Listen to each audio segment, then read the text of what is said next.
Hello students, welcome to Legacy IS Academy.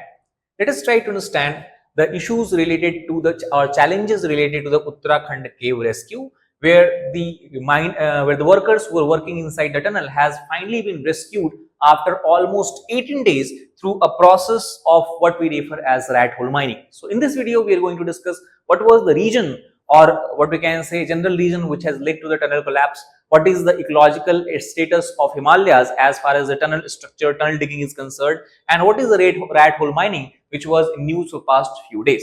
So first of all, to give you the context of this particular news, efforts to release 41 workers who were trapped in the collapsed Silkyara Barcode tunnel of Uttarakhand has finally succeeded as the workers were rescued.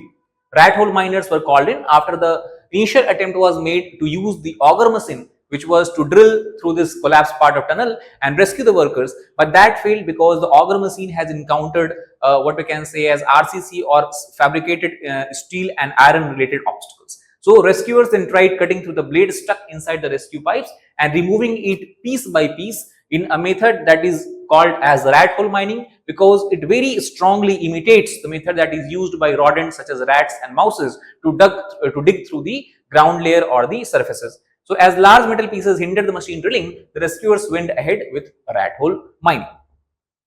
So let us try to understand what is rat hole mining. So first of all, if we try to define it, we can simply define it as a method of extracting coal from narrow horizontal seams that is prevalent in Meghalaya.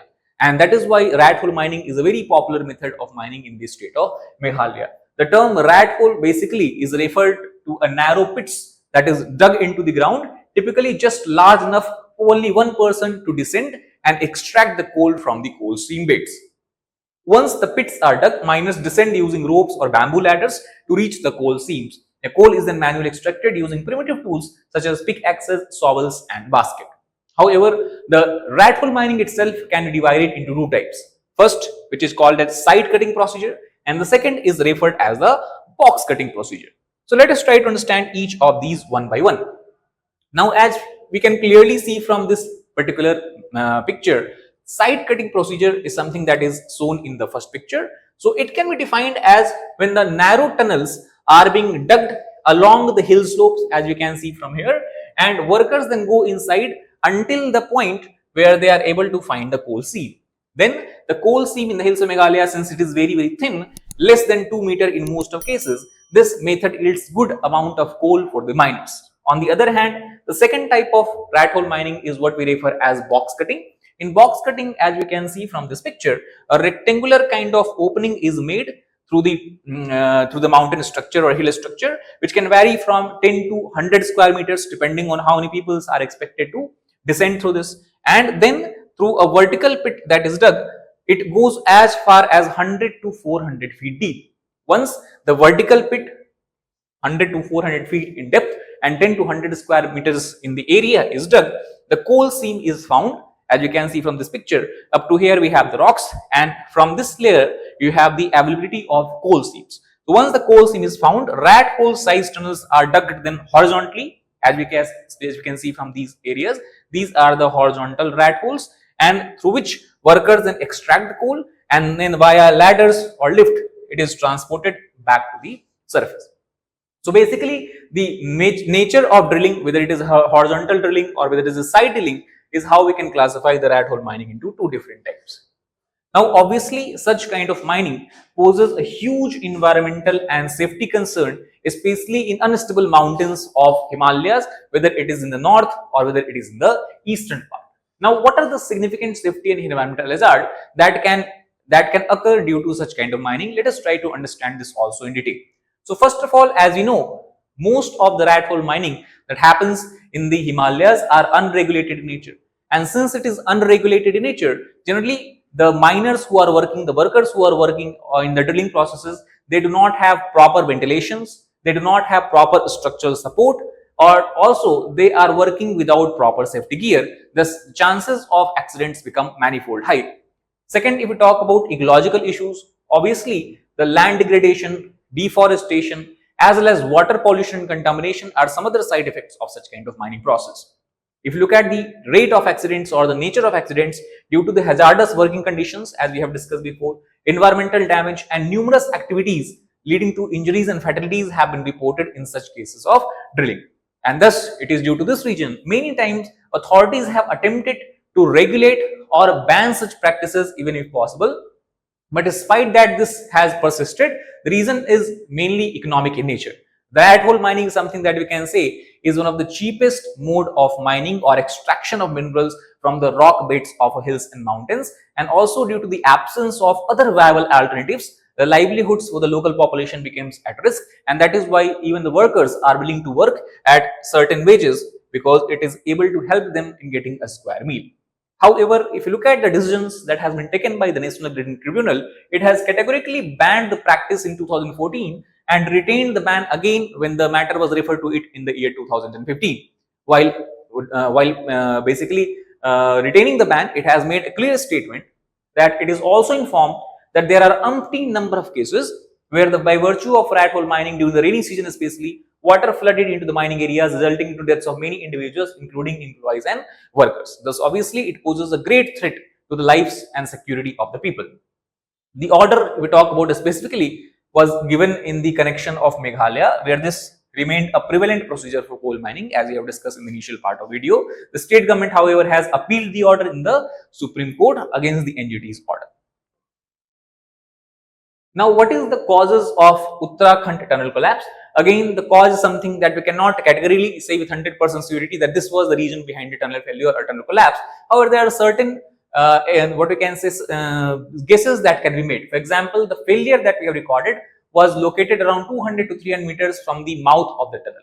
The one reason can be the possibility of a loose patch of rock that was present in the tunnel that was invisible during the construction. So, due to the presence of this loose patch of rock, fractured or fragile rocks that might be present there with a lot of joints that may have made it weaker, causing the collapse of the tunnel.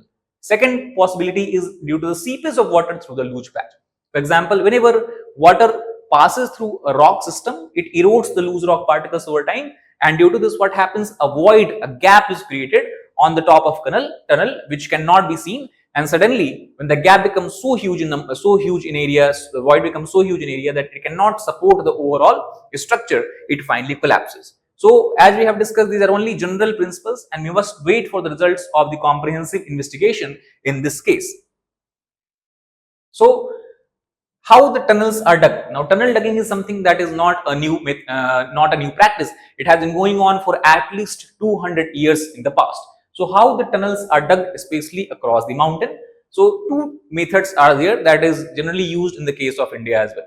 The first method is something that is called as DBM method, that is drill and blast method, where drilling of holes is done in the rock system and then they are loaded with the explosive, and when the explosives are detonated, the rocks break apart and thus the tunnel start to be made. Second is what is called as using of machines, that is referred as TBM, that is tunnel boring machines. In this case, building a tunnel with TBM is more expensive obviously than DBM. However, it is much more safer because in the first case, the explosion is of uncontrolled nature and also it can cause the collapse of the tunnel structure here and there and can also cause damage to the nearby adjoining areas. On the other hand, since TBMs, they are participating in two processes. In the front side, they are boring the rock using a rotating head, and at the same time at the back of where they are doing this drilling, they are supporting the excavating tunnel also by installing precast concrete segments. Thus, the digging of tunnel that is done by TBM is more of controlled nature. In India, imported TBMs are used and each of these machines can cost up to rupees 200 crore, and that is why it is very expensive procedure.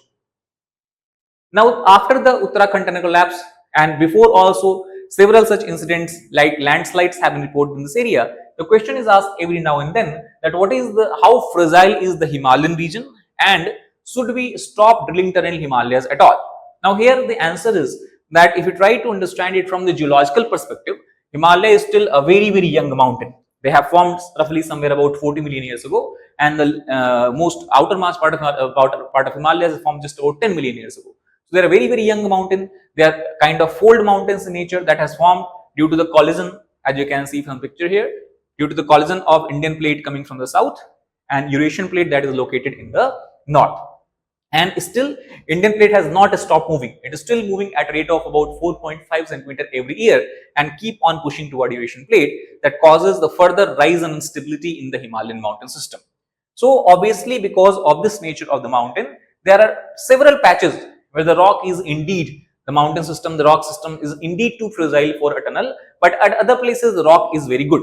So the key here is to find out only those places where the tunnel can be dug without causing any sort of problem, and wherever the rocks are generally harder in nature. And also, if you talk about wherever the rock is fractured or fragile, there are technical solutions to fix it. But the problem is, due focus and attention should be given in the beginning stage or during the process of tunnel drilling, that everything what is happening around there should be properly recorded and analyzed. Third, tunnels do not destroy the ecology of mountain or hill. That is another issue. Thus, overall, what we can say, that despite geologically young mountain, the Himalayas being the geologically young mountain, tunnel building technology is around 200 years old. But if it is executed properly, tunnels aren't dangerous and they will not cause huge ecological or what you can say environmental disaster such. So that is all about this particular video. I hope you understood about the tunnel collapse in Uttarakhand and what is the Rathole mining. Thank you very much.